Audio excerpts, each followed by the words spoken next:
Hello everyone, welcome to IS point. हम लोग यहाँ पे बात कर रहे थे लोकतंत्र के 3 नक्शे। ठीक है, हालांकि कुछ दिन से वीडियोस नहीं आ पाए, उसके लिए मैं दिल से माफ़ी मांगती हूँ आप लोगों से, बिकॉज कुछ काम था इसलिए वीडियो नहीं बना पाए। आपको पता ही है मैं छुट्टी नहीं लेती हूँ, ठीक है, लेकिन कुछ बहुत ही इंपॉर्टेंट काम था इसलिए मुझे लेना पड़ा था। और आप लोगों की एसएमएस भी देखे, काफ़ी परेशान थे, इसलिए मुझे माफ़ कर दीजिए। अब काम था तो क्या करें, करना ही पड़ता है। ठीक है, तो अब हम लोग अब से कंटिन्यू चलेंगे।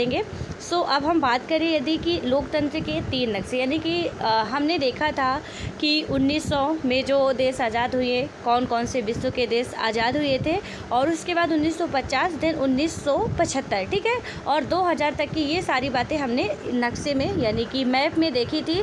और यहाँ पे आपको यदि याद हो, आपने बेहतर तरीके से यदि वीडियो देखे होंगे तो आपको पता होगा, और मैंने आपके लिए कुछ होमवर्क भी दिया था। ठीक है, हालांकि आप में से किसी ने भी, मुझे ऐसा नहीं लगता, हालांकि मैं कमेंट चेक नहीं की हूँ, बट आप लोग आई होप कि कर ही लिए होंगे। ठीक है, जो मैंने बताया था आपको, यहाँ पे मैंने एक गलती बताई थी, और वो मैंने जानबूझ के बताई थी कि यदि आप लोग मैप पे वर्क करोगे तो ज़रूर आप मुझ पे ब्लेम करोगे। ठीक है, तो इसमें हालांकि जब मैं कमेंट देखूँगी वैसे ऑलरेडी मुझे पता चल जाएगा कि किसने किया किसने नहीं किया, यानी कि वो देखने से ऑलरेडी पता ही चल जाता है कि मैप पे वर्क कौन किया कौन नहीं किया।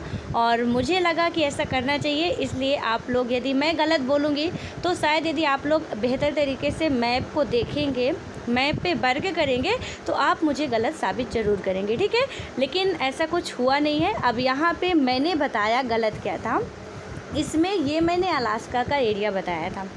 ठीक है, और यदि आप मैप देखेंगे, अभी आपके सामने यदि एटलस खुला हो तो वर्ल्ड का आप पॉलिटिकल मैप देखिए। ठीक है, वहाँ पे जब आप देखेंगे तो यहाँ पे अलास्का नहीं, ये क्या है, ग्रीनलैंड है। ठीक है, यानी डेनमार्क ये ग्रीनलैंड का एरिया है, अलास्का ये है। और ये मैंने जानबूझ के ऐसी गलती की थी ताकि आप लोग मुझे गलत साबित करो और ये आप लोग बताओ, और जब आप लोग मैप पे वर्क करते तो ज़रूर आपको पता चलता कि यस मैडम ने गलत बताया, यहाँ पे तो ग्रीनलैंड होना चाहिए था, अलास्का नहीं। ठीक है, इसलिए प्लीज़ मैं इसीलिए बोलती हूँ आपको कि आप लोग मैप पे वर्क करना स्टार्ट कर दीजिए। ठीक है, सो यहाँ पे अलास्का नहीं होगा, अलास्का ये वाला एरिया है, ये ग्रीनलैंड का एरिया। ठीक है, अलास्का जो उत्तर कोरिया रेंट पे लिया हुआ था, मैंने सब कुछ उसके बारे में सही बताया था, बस उसका जो डायरेक्शन था वो चेंज किया था। ये नहीं, इधर का नहीं होगा, ये अलास्का का एरिया है। ठीक है, जो अब उत्तर अमेरिका के आधिपत्य में है, ये बात आपको याद रखनी है। और जो बोला करती हूँ प्लीज़ उस पर थोड़ा ध्यान दिया करिए, आप लोग मैप पे वर्क करना स्टार्ट कर दीजिए। अब हम आज यहाँ पे बात करेंगे इसके आगे का, कुछ बातें जो भी थी रह गई थी, तो इन नक्शों में हमने पढ़ा क्या क्या है उसके बारे में थोड़ा सा देख लेते हैं। तो इन नक्शों को पढ़ने से जो मुख्य मुद्दे उभरे हैं, आइए उनमें संक्षेप में क्या करें, हम थोड़ा सा समझ लेते हैं। हर बिंदु के बाद जो सवाल उभरेंगे उनका जवाब ढूंढने के लिए आपको बार बार नक्शों को देखना होगा। ठीक है, पूरी 20वीं सदी में लोकतंत्र का विस्तार, यानी कि 20वीं सदी में क्या हुआ, लोकतंत्र का विस्तार क्या हुआ, कैसे हुआ, वो बातें सारी।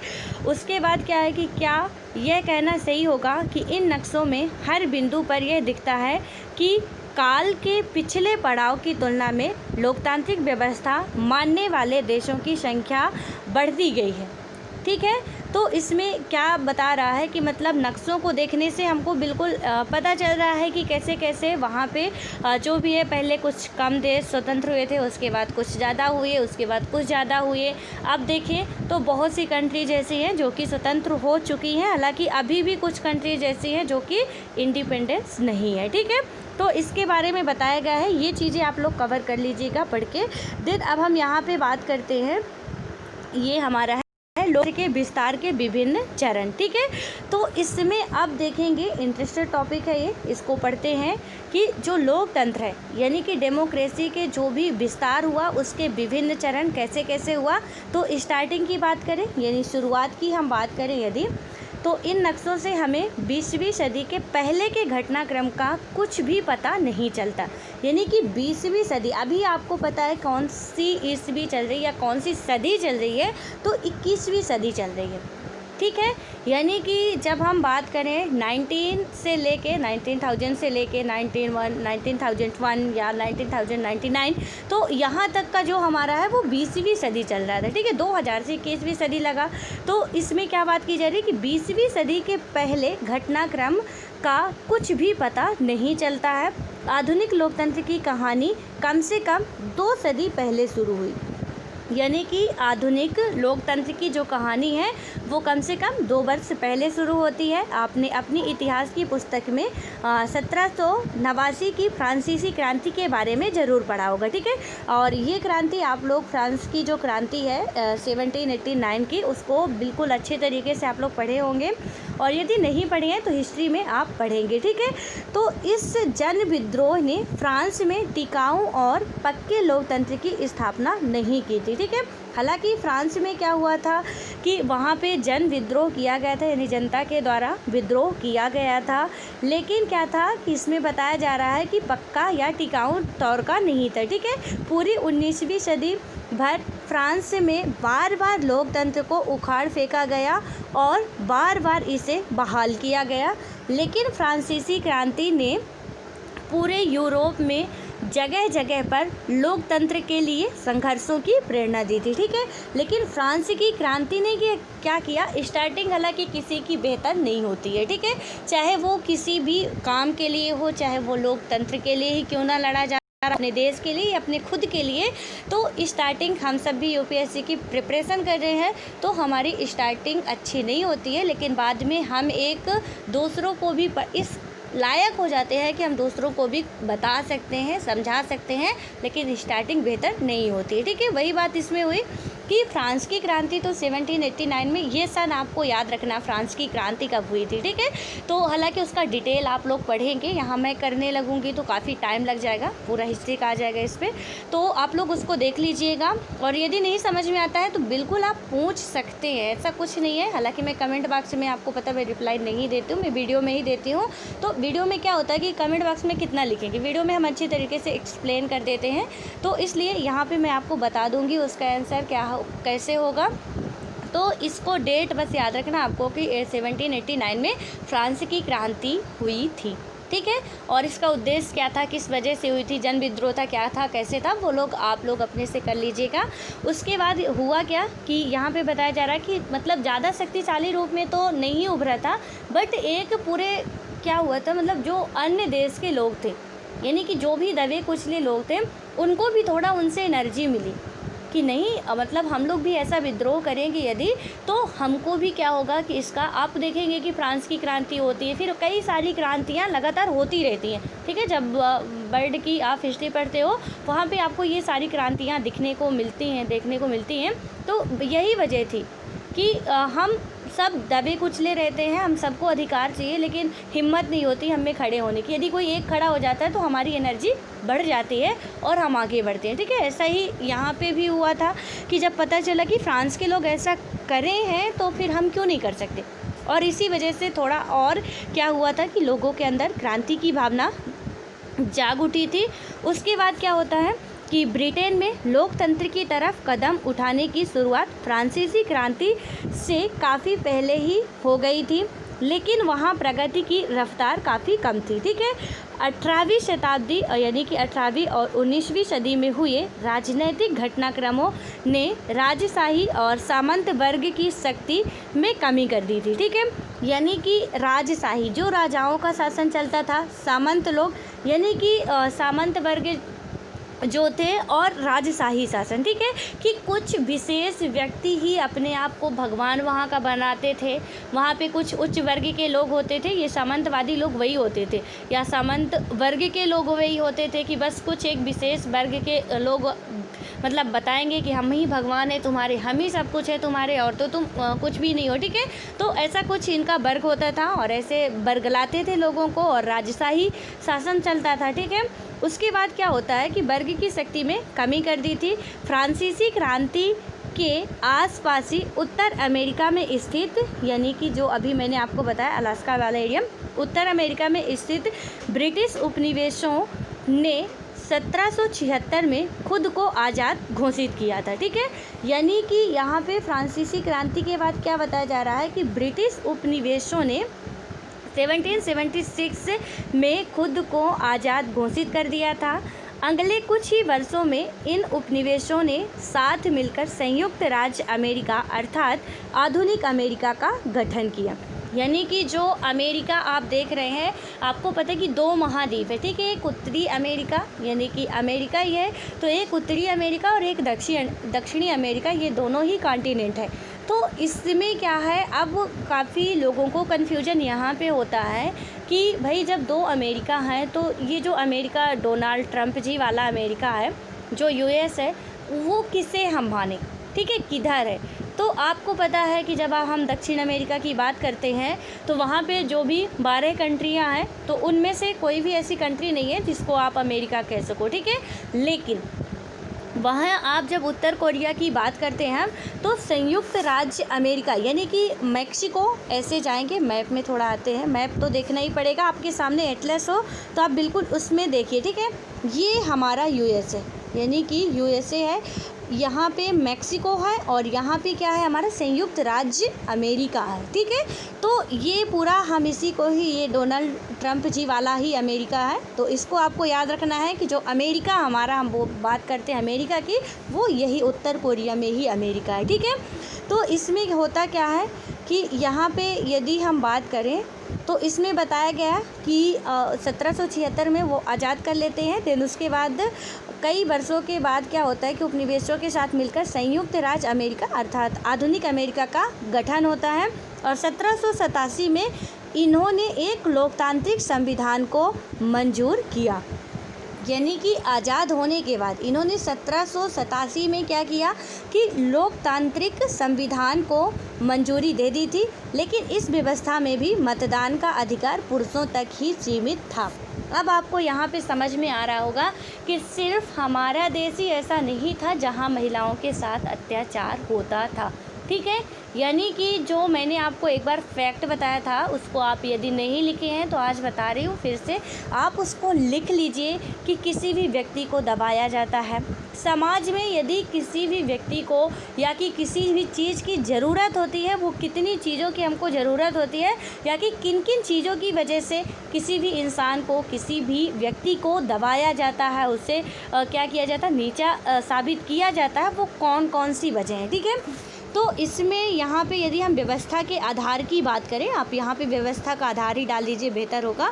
और इसमें हम बात करें पहला सामाजिक रूप से व्यक्ति को क्या करते हैं। अब सामाजिक में आपका क्या आएगा, जाति आएगा, वर्ग आएगा। ठीक है, तो इसमें सामाजिक रूप से क्या किया गया कि इनको जाति, धर्म, लिंग आएगा, तो यहाँ पे लिंग भी आएगा। सामाजिक रूप से आप समझ लीजिए जैसे जाति के आधार पर लोग बाग भेदभाव करते हैं, वर्ग के आधार पर, दैट मीन्स कि जाति में भी पहले वर्ग, ऊंच नीच, हिंदू मुस्लिम, उसके बाद कहीं उसमें बांटा जाता है। अमीरी गरीबी में भी फर्क करते हैं। लिंग में यानी महिला पुरुष में भी क्या होता है, भेदभाव होता है। वो हमारे देश में ही नहीं, विदेशों में भी ऐसी कंडीशन होती है। ठीक है, सामाजिक के बाद आप लिखेंगे राजनीतिक आधार पे भी यही कंडीशन होती है। देन आर्थिक आधार पे भी लोगों को दबाया जाता है या लोगों को हीन साबित किया जाता है।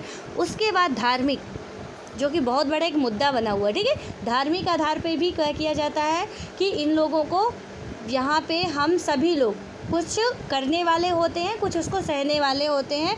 और आने वाले टाइम में आप इसमें भी एक पॉइंट और नोट डाउन कर लीजिए, प्रौद्योगिकी के आधार पर, क्योंकि टेक्नोलॉजी इतनी विकसित हो रही है और आने वाले टाइम में जिसके पास टेक्नोलॉजी ज़्यादा होगी वो ज़्यादा महान कहलाएगा, जिसके पास नहीं होगी वो मतलब थोड़ा कहीं ना कहीं उसको भी अपने आप को थोड़ा सा उसको हीनता का भाव अब उसके अंदर पनप जाएगा। ठीक है, तो यहाँ पे प्रौद्योगिकी के आधार पर भी हम लिख सकते हैं। ये बात आप याद रखना, कहीं भी हो किसी भी तरीके से आप खुद से सोचिए कि कितने आधारों पर हमको तो ये सब झेलना पड़ता है, हमको ही नहीं जितनी भी पब्लिक है।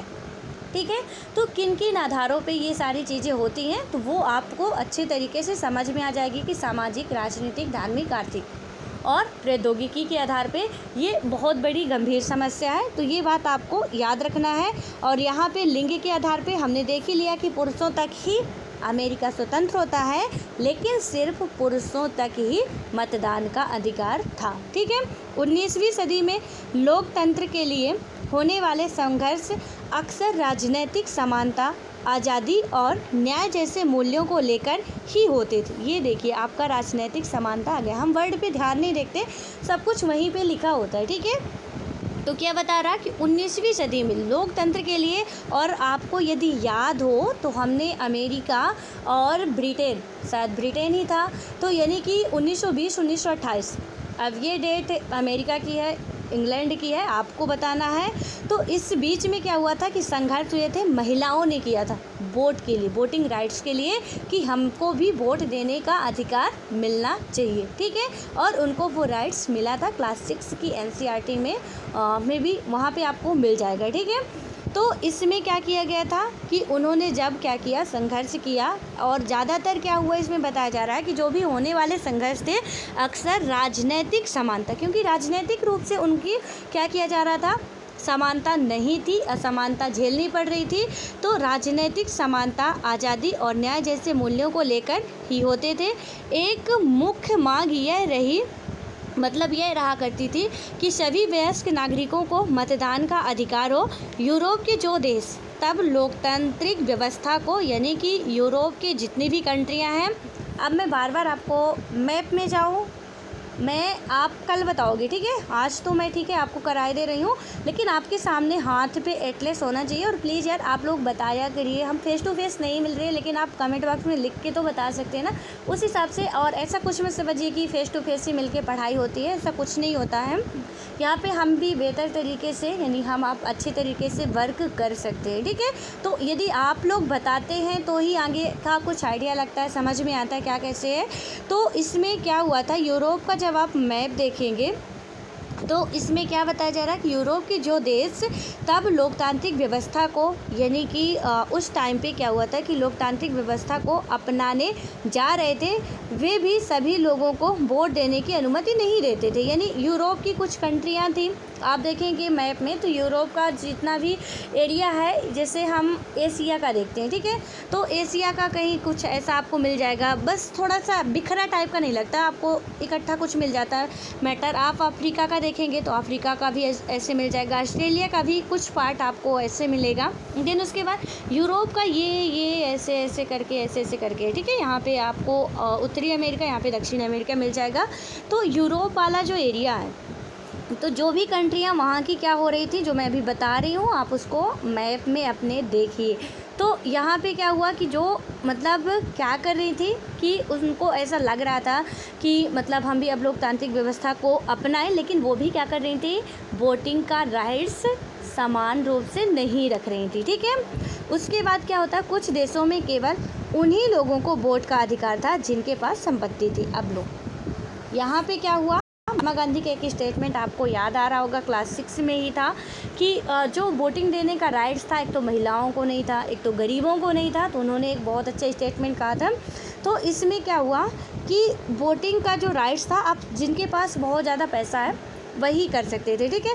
अक्सर महिलाओं को तो वोट का अधिकार मिलता ही नहीं था, चाहे वो अमेरिका हो, चाहे यूरोप की कंट्रीज हो, चाहे वो एशिया के जितने भी देश हैं, चाहे ऑस्ट्रेलिया के जितने भी देश हों, चाहे दक्षिण अमेरिका, उत्तरी अमेरिका, कहीं के भी हो, वोटिंग का राइट्स महिलाओं को पहले नहीं मिला। महिलाओं को संघर्ष करना पड़ा। वोटिंग का ही क्या, किसी का भी राइट्स, पहले महिलाओं की जो स्थिति थी वो बहुत, हालांकि प्राचीन काल में हम बात करें ऋग्वैदिक काल तक की, तो बहुत अच्छी स्थिति थी। ठीक है। आप जब हिस्ट्री पढ़ेंगे, एंशिएंट हिस्ट्री पढ़ेंगे, वहाँ पे देखेंगे कि वहाँ तक स्थिति बहुत अच्छी थी। उत्तर वैदिक काल से महिलाओं की स्थिति थोड़ा डल होने लगी थी। ठीक है। मध्यकाल में तो आप देखेंगे कि पूरा ही डल हो चुकी थी, और अब थोड़ा उसमें सुधार आ रहा है, थोड़ा सुधार आ रहा, क्योंकि हम नहीं कह सकते, बहुत से देश ऐसे हैं, बहुत से हमारे ही देश में बहुत सी जगह ऐसी है कि जहाँ की बहुत ज़्यादा प्रतिबंधित किया जाता है। तो ये नहीं कह सकते कि पूर्ण रूप से, संपूर्ण यार कुछ भी नहीं होता, तो फिर कोई भी काम कैसे, कोई भी जो भी पॉलिसी जा रही है वो संपूर्ण कैसे हो सकती है। ठीक है।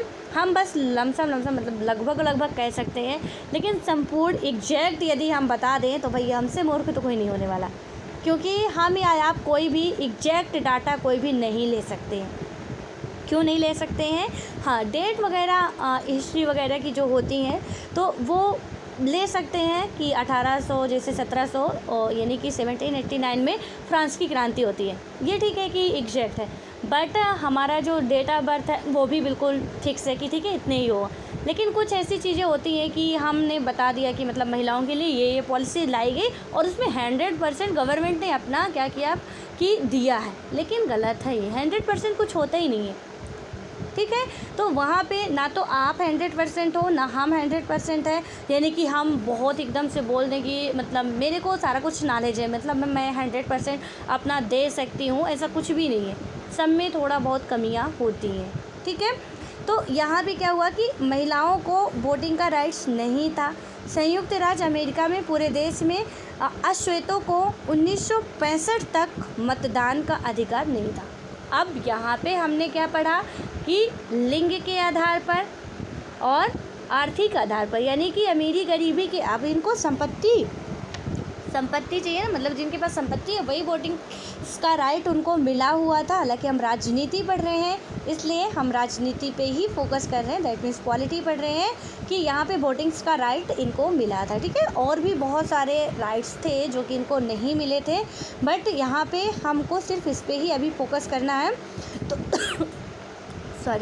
तो इनको क्या हुआ था कि महिलाओं को यानी कि लिंग के आधार पर भेदभाव किया गया, उसके बाद वर्ग के आधार पर भेदभाव किया गया, उसके आधार पर आर्थिक यानी कि आर्थिक आधार पे भी क्या किया गया, भेदभाव किया गया था, ठीक है। देन उसके बाद क्या होता है कि रंग, यानी कि यदि हम बात करें तो रंग भेद की जो बात आती है अमेरिका वगैरह में, जो ये पश्चिमी देश है वहाँ पे ज़्यादा ये चलता है, ठीक है। तो अश्वेतों को 1965 तक मतदान का अधिकार नहीं था। अमेरिका में अभी भी ये बहुत ज़्यादा बुरी कंडीशन है वहाँ की कि अश्वेतों को, अभी हमने जब 6 क्लास की NCERT में ही शायद पढ़ रहे थे तो उसी टाइम की वो घटना थी, ठीक है। समथिंग 2 से 3 महीने हो गए होंगे। तो उस टाइम की वो घटना थी कि एक फ्लैट नाम के व्यक्ति को वहाँ के पुलिस अधिकारी के द्वारा घुटनों से दबा के उसकी गर्दन को मार दिया गया था, यानी उसकी जान निकल गई थी। जब तक जान नहीं निकली उसे छोड़ा नहीं गया था। क्यों नहीं छोड़ा गया? वो अश्वेत व्यक्ति था, यानी कि वो काला व्यक्ति था, गोरा नहीं था। वहाँ भी ये रंग भेद बहुत ज़्यादा चलता है, ठीक है। तो इनको मतदान का अधिकार नहीं था। लोकतंत्र के लिए संघर्ष करने वाले लोग सभी वयस्कों, औरतों या मर्द, अमीर या गरीब, श्वेत या अश्वेत को मतदान का अधिकार देने की मांग कर रहे थे। यानी कि लोकतांत्रिक व्यवस्था तो आ चुकी थी लेकिन ये सारे भेद थे, ठीक है। तो अब चाहे आप इसको क्या करो कि अलग अलग कह के पढ़िए कि वयस्कों या औरतों या मर्द या अमीर या गरीब, या तो आप कह सकते हैं कि जाति के आधार पर, रंग के आधार पर, वर्ग के आधार पर, आर्थिक आधार पर इनको वोटिंग देने का राइट्स नहीं था, ठीक है। तो किसी भी तरीके से आप लिख सकते हैं और थोड़ा आपकी वर्ड की जो बचत है, यानी कि यदि हमको 150 वर्ड में आंसर लिखना है तो उसमें हमको शब्द अपने देखने पड़ते हैं कि किस हिसाब से मैनेज करें, ठीक है। तो उस हिसाब से यदि हम अमीरी गरीबी लिखते हैं, श्वेत लिखते हैं, काफ़ी लंबा हो जाएगा। और रंग भेद लिख देते हैं और जाति लिख देते हैं कि जाति के आधार पर, तो थोड़ा ईजी हो जाएगा, ठीक है। तो वो आप अपने हिसाब से कर सकते हैं। उसके बाद हुआ कि इसे सार्वभौमिक वयस्क मताधिकार या सार्वभौम मताधिकार कहा जाता है। यहाँ दिए गए बॉक्स में यह बताया गया है कि दुनिया में किस देश के कब सार्वभौमिक मताधिकार दिया, ठीक है। यानी कि कड़े संघर्षों के बाद आपको पता है, लोकतंत्र की डिफिनेशन पता होगी तो आपको ये भी पता होगा कि यहाँ पे लोकतांत्रिक देश कोई भी हो, किसी भी आधार पे भेदभाव नहीं किया जा सकता है, ठीक है। चाहे हम अमीर हो, चाहे आप अमीर हो, चाहे गरीब हो, चाहे उच्च वर्ग के हो या निम्न वर्ग के हो, चाहे गोरे हो, चाहे काले हो, कोई मैटर नहीं करता। सबके वोटिंग का जो मूल्य है वो एक ही होता है। वोटिंग की जो वैल्यू है वो एक ही होती है, चाहे वो देश के राष्ट्रपति ही क्यों ना हो, उनके भी वोटिंग का मूल्य जो है वो एक ही होता है, ठीक है। इसी को हम कहते हैं सार्वभौमिक वयस्क मताधिकार। वयस्क का मतलब क्या हो गया कि जो वोटिंग की एज है, यानी कि वयस्क व्यक्ति ही 18 साल जिसकी उम्र पूर्ण हो जाती है, वही व्यक्ति क्या कर सकता है कि वोटिंग का उसको अधिकार मिलता है। उसका वोटर आईडी बनता है। तो इसीलिए वयस्क के मताधिकार की बात की गई है, या तो हम सार्वभौम मताधिकार भी कह सकते हैं। ठीक है, वयस्क इसमें इंक्लूड किया गया है, उसकी वजह यही है। और ये जो वर्ड आ रहे हैं, मैंने आपको पहले भी बताया था कि अभी हम थोड़ा उसकी बस थोड़ा समझ रहे हैं, उसकी पृष्ठभूमि समझ रहे हैं 6th क्लास में 7th क्लास में। आगे चलेंगे तो डिटेल भी समझेंगे।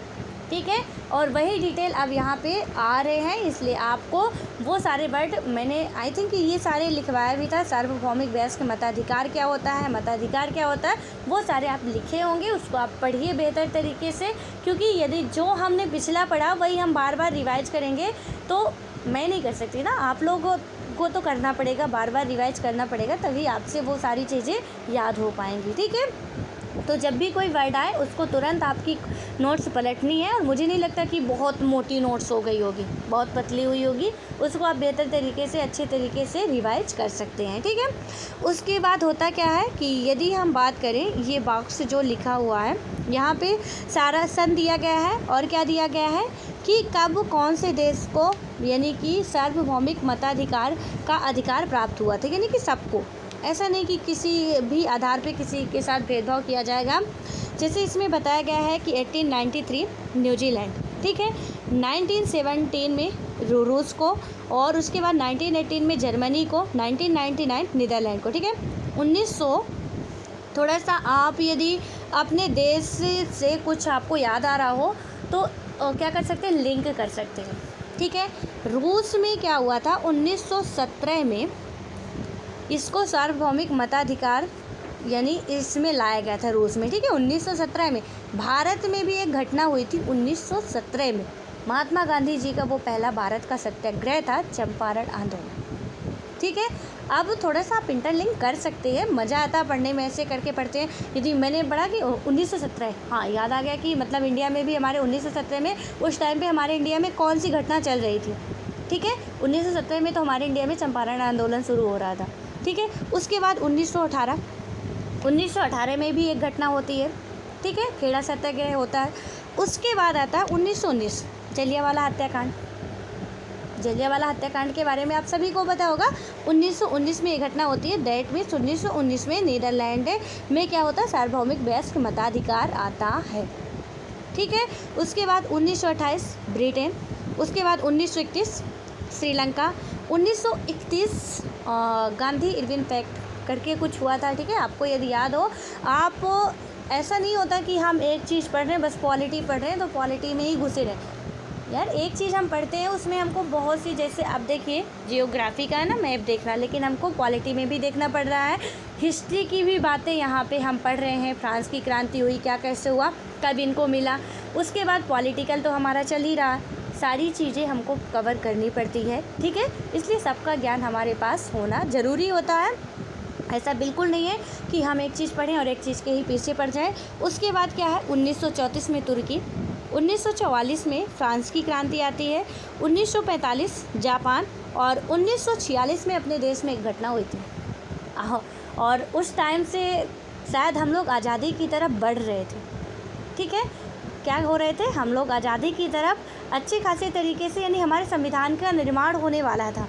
आपको पता होगा, और आप लोगों के लिए होमवर्क है, 1946 में कौन सी घटना ऐसी हुई थी कि जिससे क्या होना था, हमारे संविधान का निर्माण होना था, क्या कुछ हुआ था, तो आपको बताना है 1946 में क्या हुआ था। ठीक है, उसके बाद आता 1950 भारत। 1950 भारत, 1950 में ये हम पढ़ रहे हैं सार्वभौमिक वयस्क मताधिकार के बारे में कि मताधिकार प्राप्त होता है 1950 में। भारत में भी जो 1946 से घटना बननी शुरू हुई थी, वही घटना को अंजाम मिला था 1950 में। ठीक है, उसकी आपको पूरी डेट बतानी है, और यानी कि 1950 नहीं, उसका दिन और माह सब कुछ बताना है, और उसके साथ साथ बताना कि क्या हुआ था। आई थिंक ये बहुत इजी क्वेश्चन है, आपको बहुत अच्छे तरीके से आता होगा। ठीक है, 1951 अर्जेंटीना, और 1952 में हुआ था यूनान, 1955 में हुआ था मलेशिया को, और 1962 में प्राप्त हुआ था ऑस्ट्रेलिया, 1965 में अमेरिका, 1978 में स्पेन, और 1994 में दक्षिण अफ्रीका। अब देखिए, अमेरिका सबसे पहले स्वतंत्र होने वाला देश है, पूरे विश्व में सबसे पहले स्वतंत्र होने वाला देश अमेरिका है। लेकिन सार्वभौमिक वयस्क मताधिकार की बात जहाँ पे आती है तो इसको कब मिलता है? 1965 में, यानी भारत से कई गुना पीछे है, ठीक है। यानी भारत से 15 साल लगभग पीछे इसको क्या मिला था कि सार्वभौमिक वयस्क मताधिकार का अधिकार वहाँ पे मिला था। ये बातें आपको याद रखनी है, जबकि भारत से पहले ही ये देश आज़ाद हो चुका था, ठीक है। उसके बाद दक्षिण अफ्रीका को 1994 में मिलता है। तो ये टेबल आप लोग याद कर लीजिएगा, मतलब एक सरसरी निगाह से 1-2 बार देखिएगा, आपको अच्छे तरीके से, और थोड़ा कंपेयर करके इधर उधर सन वगैरह जब याद किया करिए थोड़ा ऐसे याद किया करिए, एक साथ मतलब एक तीर से कई सारे निशान हो जाएं, ठीक है। ऐसा नहीं कि एक तीर से 2 निशान, एक तीर से हम 10-12 निशान लगाएंगे तभी हमारा काम हो सकता है, और वही फंडा अपना के चलना है। तो उस तरीके से आप याद करना, अच्छे तरीके से आपको याद हो जाएगा, ठीक है। उसके बाद आता है कि जैसा कि आप देख सकते हैं कि सन 1900 तक न्यूजीलैंड ही अकेला ऐसा देश था जहां के हर व्यक्ति मतलब कि हर वयस्क व्यक्ति को मतदान का अधिकार प्राप्त था। यानी कि 1900 तक, यानी 1916 तक, ठीक है, काफ़ी बड़ा टाइम होता है। 1916 तक क्या हुआ था कि ऐसा नहीं था कि मतलब कि न्यूजीलैंड को छोड़ के कोई भी देश ऐसा नहीं था जहाँ पे कि सबको मताधिकार का राइट्स प्राप्त हो, ठीक है। उसके बाद क्या होता है, लेकिन अगर आप नक्शे पर गौर करेंगे तो पाएंगे कि 20वीं सदी के शुरू में अनेक दूसरे देशों को भी लोकतांत्रिक बताया गया। यानी मैप हम जब देखेंगे, मैप जो देखे हम लोग वहाँ पे, उसमें 20वीं सदी के स्टार्टिंग में ही अनेक दूसरे देश भी जो थे वो लोकतांत्रिक बताए जा रहे हैं, ठीक है। तब इन देशों में लोगों की एक बड़ी संख्या सरकार का चुनाव करती थी। इन लोगों में अधिकांश पुरुष ही होते थे, ठीक है, अधिकांश तौर पे पुरुष ही होते थे। आप यदि अपवाद हम छोड़ दें, अपवाद छोड़ दें, अपने देश का ही नहीं, विदेशों का भी, मैं पूरे विश्व की बात कर रही हूँ, 1-2 अपवाद छोड़ के कोई भी देश ऐसा हो जहाँ पे कि राष्ट्रपति, प्रधानमंत्री, यानी कि ज़्यादातर महिलाएं हो, पुरुष ना हो। आपको हर एक देश में पुरुष ही पुरुष दिखाई देंगे, चाहे वो कोई बड़ी सत्ता हो चाहे छोटी सत्ता हो। यानी सीधे तौर पे समझ में आ रहा है महिलाओं की स्थिति पूरे विश्व में क्या है और क्या थी, ठीक है। उसके बाद हालांकि कई जगह है, इसीलिए मैंने बोला अपवाद छोड़ के, तो अपने भारत में भी प्रतिभा पाटिल जी जो थी तो वो राष्ट्रपति के पद पर थी, तो इसलिए अपवाद हम कह सकते हैं कि थी। लेकिन यदि जैसे इनका पूरा है कि इनके ही आधिपत्य में आएगा, तो वैसे कुछ नहीं था, ठीक है। और जो ये लोकतांत्रिक व्यवस्था दर्शाई गई थी, तो यहाँ पे वोटिंग्स होती ही नहीं थी। इसमें बताया गया सीधे तौर पे कि जनता के द्वारा, जो जनमत संग्रह की बात होती है उसके द्वारा ही उनको चुन लिया जाता था, ठीक है। और इन लोगों में अधिकांश पुरुष ही होते थे। यहाँ अनेक तरह की राजनीतिक आज़ादी भी मिल गई थी। यूरोप, उत्तरी और दक्षिणी अमेरिका के यही देश आधुनिक लोकतंत्र का पहला समूह बनाते हैं, ठीक है। यानी कि यदि हम बात करें तो यूरोप, उत्तरी और दक्षिणी अमेरिका के जो देश हैं, तो यही आधुनिक लोकतंत्र का पहला समूह बनाते हैं, ठीक है। यहाँ पे आप जितने भी देश देखेंगे तो आपको ये पता चल जाएंगे कि कौन कौन से कॉन्टिनेंट के ये देश हैं। तो ये सारे क्या करते हैं कि लोकतंत्र का अपना एक समूह बनाते हैं। उपनिवेशवाद का अंत, अब हम देखते हैं उपनिवेशवाद का अंत कैसे हुआ है। तो काफ़ी लंबे समय तक एशिया और अफ्रीका के अधिकांश देश यूरोपीय राष्ट्रों के उपनिवेश बने रहे, ठीक है। यानी कि काफ़ी लंबे समय तक, ऐसा नहीं कि 1 साल 2 साल के लिए, बहुत 100 वर्षों के लिए, 200 वर्षों के लिए हम लोग गुलाम थे अंग्रेज़ों के। लगभग यदि बात करें, समथिंग एग्जैक्ट ना कह के समथिंग, ठीक है, 200 वर्षों तक मान सकते हैं। यानी कि 190 या 200 वर्ष हम कह सकते हैं, ठीक है। इतने सालों तक अंग्रेज़ों के गुलाम थे। तो इसमें क्या बताया गया है कि काफ़ी लंबे समय तक एशिया और अफ्रीका, यानी कि जो एशिया वाला पार्ट है, एशिया में अपना इंडिया भी आता है, आपको याद रखना है। उसके बाद अफ्रीका के अधिकांश देश यूरोपीय राष्ट्रों के उपनिवेश बने रहे।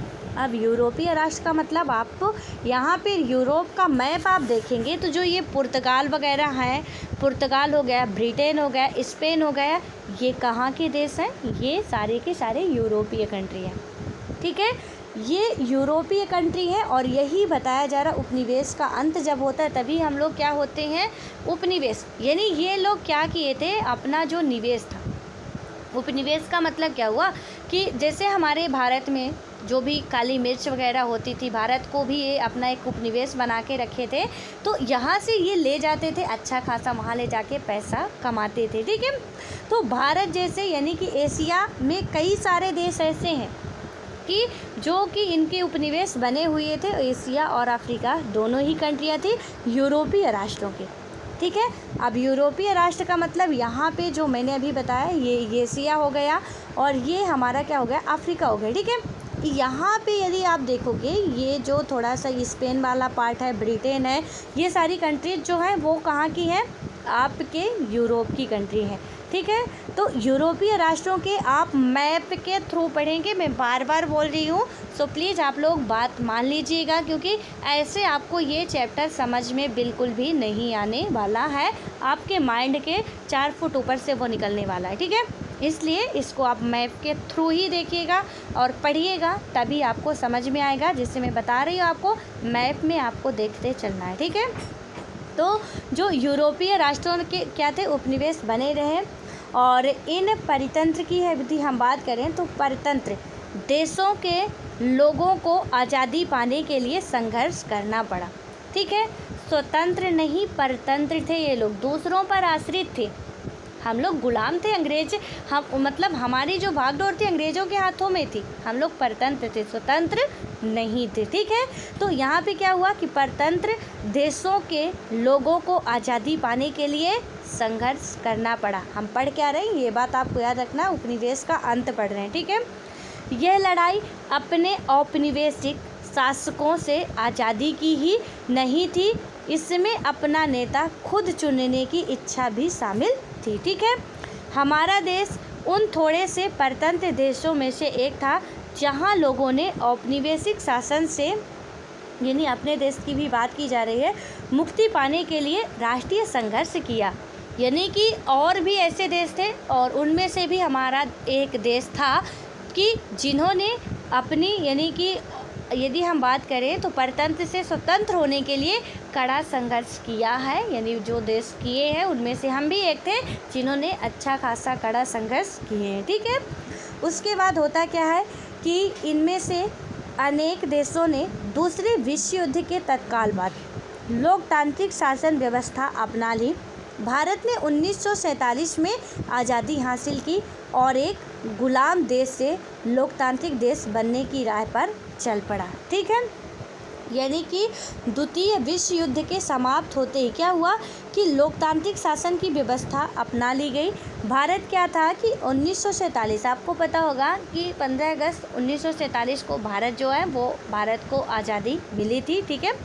बहुत इंटरेस्टिंग, आप मॉडर्न हिस्ट्री पढ़ेंगे तो यकीन मानिए बहुत मज़ा आता है उसको पढ़ने में, ठीक है। मतलब थोड़ा ये है स्टोरी टाइप का, आप पढ़िएगा स्टार्टिंग से कि कैसे अंग्रेज़ आते हैं, ये समझ के मत पढ़िएगा। यूपीएससी के लिए पढ़ रहे हैं, मॉडर्न हिस्ट्री पढ़ रहे हैं तो फिर बहुत भारी हो जाएगा ना, हिस्ट्री है फिर आप समझ ही सकते हैं कैसे होगा। लेकिन हाँ, ये समझ के पढ़ेंगे यदि कि चलो देश के बारे में थोड़ा सा जानते हैं, हमारे पूर्वज लोग कैसे थे, मतलब कैसे कैसे गुलाम रहे, तो आप स्टार्टिंग से पढ़ेंगे कि कैसे कैसे वो पहले व्यापार करने आते हैं, व्यापार करने के बाद कैसे थोड़ा सा यहाँ पे क्या है कि थोड़ा मतलब मित्रतापूर्ण व्यवहार करते हैं और उनको राजा साहब खुश होके कुछ ज़मीन दे देते हैं और कुछ ज़मीन से वो धीरे धीरे क्या करने लगते हैं, थोड़ा उनको और लालच आने लगता है, ठीक है। और लालच आते आते और भी ज़्यादा आने लगता है और एक जब यहाँ से रिटर्न होके जाता है वहाँ इतना सब कुछ पैसा वगैरह दिखाता भी, अब यहाँ से कमा के तो जा रहा अच्छा खासा। और स्पेन के लोग क्या करते थे, मांस ज़्यादा खाते थे और ये लोग जो थे थोड़ा सा यहाँ पे यदि हम हिस्ट्री में बात करें तभी आपको बेहतर तरीके से समझ में आएगा कि आपको बताइए हमारा इंडिया राइट, और इधर समुद्री इलाका पूरा लगा हुआ अरब सागर है, ठीक है। अब यहाँ से यानी 3 तरफ से ये क्या हुआ है, इधर बंगाल की खाड़ी है, इधर हमारा हिंद महासागर है। हम 11th की जो हमारी NCERT है यानी ज्योग्राफी की उसको भी समझने वाले, वहाँ पे मैं आपको डिटेल से समझाऊंगी ज्योग्राफी भी अच्छे तरीके से, ठीक है। तो इसमें क्या हुआ कि हिंद महासागर इधर से, ठीक है, ये तीनों ओर से समुद्र से घिरा। अब आप यहाँ पे लगाइए कि यहाँ पे यदि कोई आता अफ्रीका के केप ऑफ गुड होप से वास्को डी गामा जी आए थे, ठीक है, वो आएंगे तो डायरेक्ट तो यहाँ नहीं जाएंगे, बिल्कुल नहीं जाएंगे, ठीक है। वो कहाँ जाएंगे, आएंगे अफ्रीका का ये केप ऑफ गुड होप हो गए, ठीक है। इधर से वो जाएंगे तो ये केरल वाला एरिया है, आप मैप देखेंगे तो आपको पता चलेगा, ठीक है। ये केरल वाला रीजन है। यहाँ पे वो जब आएंगे तो ठीक है, ये समुद्री इलाका है। समुद्री इलाका में आपको क्या मिलेगी, आप यदि जियोग्राफी पढ़ेंगे हुए होंगे और यदि नहीं भी पढ़े हुए होंगे वहाँ पे पढ़ेंगे, यहाँ पे मतलब चावल वगैरह, काली मिर्च वगैरह बहुत ज़्यादा मात्रा में होती है, मसाले बहुत ज़्यादा होते थे, ठीक है। एक कार्डमम इलायची मतलब कार्डमम नाम की पहाड़ी भी है यहाँ पे। कार्डमम मीन्स क्या होता है, इलायची पहाड़ी, ठीक है। तो ये पहाड़ी भी इसी रीजन में है यहाँ पास, ठीक है। तो मतलब यहाँ पे क्या होता था कि मसाले काफ़ी मात्रा में होते थे। ये इधर आप यहाँ से ये आएगा, ये स्पेन वाला एरिया, ठीक है, पुर्तगाल वाला एरिया। यहाँ के लोग क्या खाते हैं, मांस ज़्यादा खाते हैं। और मांस आप में से जो खाते होंगे उनको पता होगा कि यदि मांस में मिर्ची हो तो मज़ा ही आ जाता है, ठीक है। यानी कि काली मिर्च यदि मिल जाए तो फिर तो सोने पे सुहागा हो जाता है। और यहाँ पे ये होता नहीं था। जब यहाँ पे ये लेके गए और वहाँ पे उन्होंने जब ये मिर्ची बेचा, मिर्ची की डिमांड बढ़ जाती है, ठीक है। और ये क्वेश्चन काफ़ी बार पूछा भी जाता है किसी भी वनडे एग्ज़ाम में और भी स्टेट लेवल के एग्ज़ाम में कि वास्को डी गामा अपनी आय का कितने गुना कमाया था। यहाँ से भारत से जाने के बाद वास्को डी गामा मतलब जितना उसका आने जाने का खर्चा लगा उसको निकाल दे तो उसने 60 गुना कमाया था। यहाँ से मिर्ची लेके गया था, काली मिर्च, और वहाँ 60 गुना कमाया था उसने। इसीलिए रिटर्न आया था। रिटर्न आने के बाद लालच गिरती उनको, मतलब क्या हुआ कि लालच आती गई मन में, और यहाँ से फिर बस यही थे। और यहाँ से फिर आगे बढ़ते गए इधर आप देखेंगे ज़्यादातर ये लोग क्या किए थे, मतलब समुद्री इलाकों में ही थे विकास। समुद्री मतलब इधर का बंगाल वाला रीजन देखेंगे, ये भी समुद्री क्षेत्र से लगा हुआ था, ठीक है। थोड़ा आप लोग मतलब क्या ना कि एक पढ़ाई के तरीके से मत पढ़ा करिए, थोड़ा लॉजिक लगा लिया करिए कि कैसे क्या होता था। और जब आप यहाँ पे देखेंगे कि कुछ ज़्यादा ही होगा, फिर से बनाती हूँ। ये जब यहाँ पे आप देखेंगे ये बंगाल वाला रीजन हो गया, ठीक है। यहाँ से आप देखेंगे ये भी समुद्री इलाका, इधर भी समुद्री इलाका, इधर भी, ठीक है। अब क्यों हो गया विकास, वहाँ पर ट्रेन वगैरह नहीं चलती थी। क्या होता था, जल से ही यात्रा होती थी, जल जहाज़ के द्वारा ही आया जाया जाता था, तो इनको सुगमता होती थी आने जाने में, ठीक है। तो यहाँ से यदि यहाँ ही रह जाते थे, यहीं अपनी कंपनियाँ बनाते थे। आप जब कंपनियाँ उनकी देखेंगे कुछ ऐसे ही इलाकों में बनी हुई है, ठीक है। जब वो इन इलाकों में बनाते थे तो यहाँ से इनको बहुत आसानी होती थी, किसमें, माल ले जाने और ले आने में, ठीक है। खर्चा भी कम लग जाता था और इनको प्रॉफिट भी ज़्यादा मिल जाती थी। और यही वजह थी कि ये लोग इन क्षेत्रों में ज़्यादातर अपना क्या बनाते थे, उपनिवेश तैयार करते थे, ठीक है। सो आपको ये समझ में आ गया होगा। और यहाँ पे जब ये लोग क्या किए कि ऐसा ये सब करते रहे, उनसे हमको क्या करना था, यानी ऐसे तो हमारा पूरा देश ये लोग बर्बाद कर देते। और एक हमारा ही देश नहीं था, इनको जिस देश से भी जो चीज़ें मिलती थी, हमारे देश से जो भी मसाले वगैरह मिल रहे थे उसको ले जा रहे थे। ऐसे नहीं कि हमारे देश में मसाले थे, और भी बहुत चीज़ें थी जो कि ये ले जा रहे थे, ठीक है। लेकिन यहाँ सोने चांदी का भंडार था, भारत कभी सोने की चिड़िया कहा जाता था। बहुत कुछ था यहाँ जो कि ये ले जा रहे थे। और भी देश थे जहाँ पे आप देखोगे कि वहाँ पे खनिज ज़्यादा मात्रा में पाए जाते हैं, लोहा, एल्यूमिनियम, उसको भी ले जा रहे हैं क्योंकि ज़रूरत तो सबकी होती थी, ठीक है। तो यही वजह थी कि इन सब ने क्या किया, संघर्ष किया। और उसके बाद काफ़ी लंबे संघर्षों के बाद आज़ादी मिलती है और भारत हमारा फाइनली क्या होता है, 1947 को आज़ाद हो जाता है और एक गुलाम देश से एक लोकतांत्रिक देश बनने की राह पर चल पड़ा, ठीक है। और बात करें, अभी संविधान बनने की प्रक्रिया हमारी चल ही रही थी। आपका जो मैंने 1946 की घटना पूछी है उसको आपको बताना है, ठीक है, क्योंकि वहीं से संविधान का जन्म होता है, वहीं से उसका निर्माण होना शुरू होता है, वही घटना से, तो आपको बताना है। उसके बाद क्या होता है कि यहाँ आज तक लोकतंत्र बना हुआ है और फल फूल रहा है। उपनिवेश रहे अधिकांश दूसरे देशों का अनुभव अच्छा नहीं रहा, यानी कि उपनिवेश रहे जो भी और कंट्री उपनिवेश के तौर पर थी तो उनका जो अनुभव था वो काफ़ी बेटर नहीं था, ठीक है। देन उसके बाद हम बात करते हैं तो पश्चिमी अफ्रीका के देश का उदाहरण उपनिवेश यानी कि घाना का उदाहरण है। उपनिवेश रहे देशों के सामान्य अनुभव को बहुत अच्छी तरह दर्शाता है। यह ब्रिटिश उपनिवेश था और तब इसका नाम गोल्ड कोस्ट था, ठीक है। यह 1957 में आज़ाद होता है और यह अफ्रीका के सबसे पहले आज़ादी पाने वाले देशों में से एक था और इससे अनेक अफ्रीकी देशों को आज़ादी के लिए संघर्ष करने की प्रेरणा मिली है। और एक सोनार के पुत्र और शिक्षक के रहे वामे नक्रूमा ने देश को आज़ादी की लड़ाई में सक्रिय भूमिका निभाई थी। देन उसके बाद हम बात करते हैं तो आज़ादी के बाद क्या होता है कि एन नक्रूमा घाना के पहले प्रधानमंत्री और फिर राष्ट्रपति। ठीक है, तो अब देखना आपको मैप में भी ये घाना कहाँ पे है, मैं नहीं बताऊंगी, आपको देखना, थोड़ा बहुत आप वर्क करेंगे क्योंकि आपको पढ़ाई करनी है। ठीक है, घाना अभी आप मैप में देखोगे कि ये कहाँ पे है। उसके बाद क्या है कि वो प्रधानमंत्री बनते हैं और राष्ट्रपति बने। वे जवाहरलाल नेहरू के मित्र और अफ्रीका में लोकतंत्रवादियों के लिए एक प्रेरणा पुरुष थे, लेकिन वे नेहरू के नक्शे कदम पर नहीं चल पाए। उन्होंने अपने आप को आजीवन राष्ट्रपति के रूप में चुनाव कर लिया था और लेकिन थोड़े समय बाद ही 1966 में सेना ने उनका तख्ता पलट कर दिया। घाना की तरह ही अधिकांश अफ्रीकी देशों का रिकॉर्ड कमोवेश इसी तरह का रहा। जिन्होंने आज़ादी के बाद लोकतांत्रिक शासन व्यवस्था अपनाई थी, वहाँ लोकतंत्र लंबे समय तक नहीं चल पाए। ठीक है, हमने स्टार्टिंग में ही देख लिया था कि कहीं पे यदि लोकतांत्रिक व्यवस्था थी भी तो क्या हो गई थी, तख्ता पलट आ गया था। उसके बाद क्या होता है कि तख्ता पलट के बाद फिर से लोकतांत्रिक व्यवस्था आती, फिर से कड़े संघर्ष करना पड़ता है। लेकिन भारत ऐसा देश है जहाँ पे एक बार लोकतांत्रिक व्यवस्था अपनाई गई है और बाद में भारत का संविधान वगैरह इतना बेहतर तरीके से तैयार किया गया है, इसीलिए 2 साल 11 महीने 18 दिन का टाइम लगा था ये सारा संविधान बनाने, करने, सब कुछ सोचने समझने सब करने के बाद। ठीक है, तो आप उनको सैल्यूट करिए कि जिन्होंने इतनी मेहनत करके हमारे लिए इतना अच्छा खासा संविधान बनाया है कि आज तक हम उनके द्वारा जो भी संविधान में वर्ड लिखे गए हैं उन्हीं को फॉलो करते हुए चल रहे हैं। ठीक है, और वो आने वाली पता नहीं कितनी पीढ़ियों तक वो संविधान अभी एज इट इज बना रहेगा। संशोधन, हालांकि परिवर्तन ही प्रकृति का नियम है, संशोधन किया जाता है, लेकिन वहाँ पे जो संविधान बनाया गया है बहुत अच्छा है और बहुत लंबे टाइम तक ये हमारा फ्यूचर को देख के बनाए थे वो लोग। ठीक है, और इसी वजह से बहुत ही प्यारा खूबसूरत संविधान है। और यहाँ पे एक बार यदि शासन व्यवस्था यानी लोकतांत्रिक देश बना है उसके बाद गुलाम नहीं हुआ है, ये बात आपको याद रखनी है।